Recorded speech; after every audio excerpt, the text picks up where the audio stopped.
Welcome back, everybody. A few years ago, the cross-country coach at Blooming Prairie High School noticed his runners seemed to be favoring a certain route. It took a while, but the coach has finally figured it out. Boyd Huppert shows us the sweet diversion the runners discovered.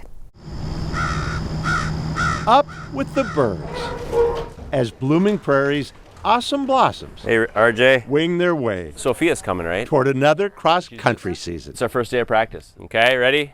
Go. Coach John Bruns warms up his runners, while across town, Sandy Bass has her team frozen.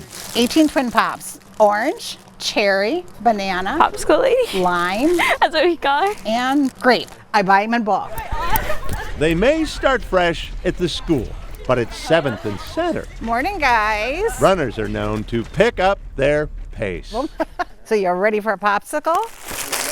Hi, Andrew. Hi. I'm yellow. Yellow. This started Have a blue, please. more than a decade ago when a runner who'd asked to use Sandy's bathroom was offered a popsicle. Yes, there is a red just for you. Let's go to the Popsicles lady's house. Then we can also get a walking break too.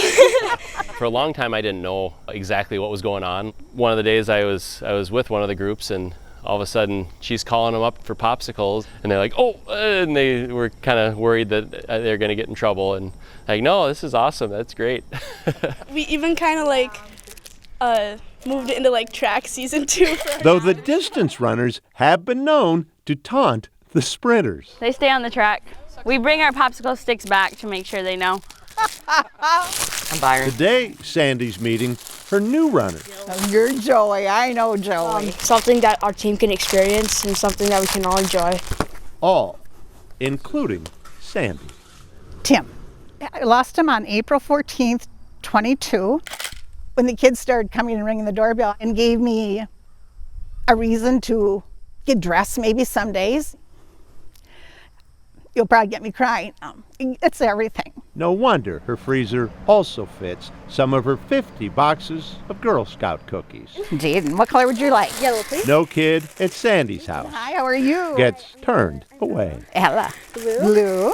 When I go through the checkout, they just say, do you like popsicles? And I said, yep. I said, I have a lot of kids.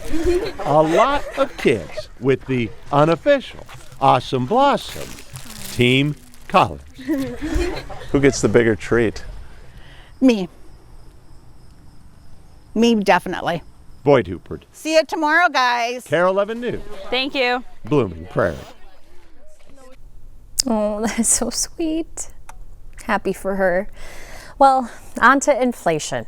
It, of course, has been a big buzzword lately, with everyone wondering how much prices are going up. Now a group of students at St. Thomas are taking that idea to the state fair. Gordon Severson tagged along as they price checked the most popular food and drinks at the fair.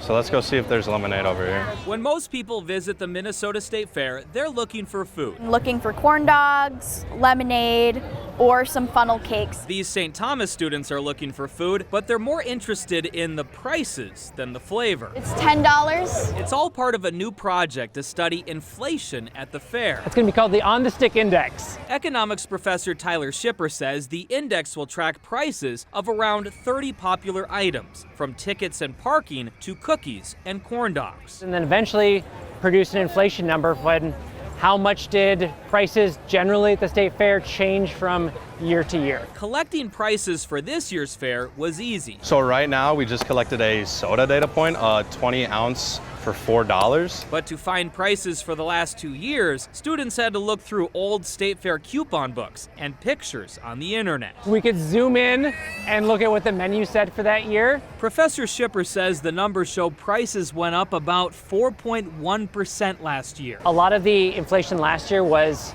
food and beverage related because admissions and parking stayed constant. And the early numbers from this year show prices went up again by about 7.7%. So it's going to be $3. They say the biggest surprise so far is that prices are mostly the same wherever you go. For instance, a foot-long corn dog seems to be about $10 no matter where you're looking. Though this may look like students having fun at the fair, It's been really cool. the research is real as they study the economy through the lens of the Minnesota State Fair. Lots of real life stuff in a fun way. Their goal is to keep this going for many years to come so they can look back and see how much these prices change over time. Gordon Severson, KARE 11 News.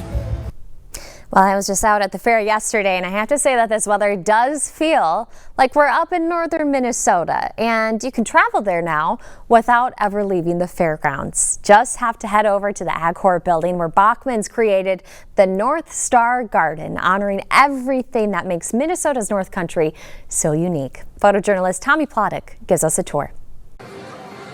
If you come to the center of the horticulture building, it's pretty hard to miss. A whole Bachman's team worked together to come up with the concept, and our landscape designer, Alana, did all the drawing and all the planning. This is my first time being a part of a state fair display. My first thought was, this is a huge project, and I was so excited to be a part of it and be asked to do it. But the first moment that I actually came here in the space, it hit me just how big it is. So we have 3 main areas. We have the North Shore with the lighthouse on top. I used to love climbing on all these rocks, and so this kind of resembles the North Shore Split Rock Lighthouse. All right, let's travel up to a cabin here in northern Minnesota. I included some blueberries in here because for me, something that's really close to my heart whenever we go up to the North Shore, me and my grandpa pick blueberries. And then we have the cabin country. We've got a lot of evergreen plants growing here like you would see up north, along with, of course, your fire. The only thing missing is the s'mores.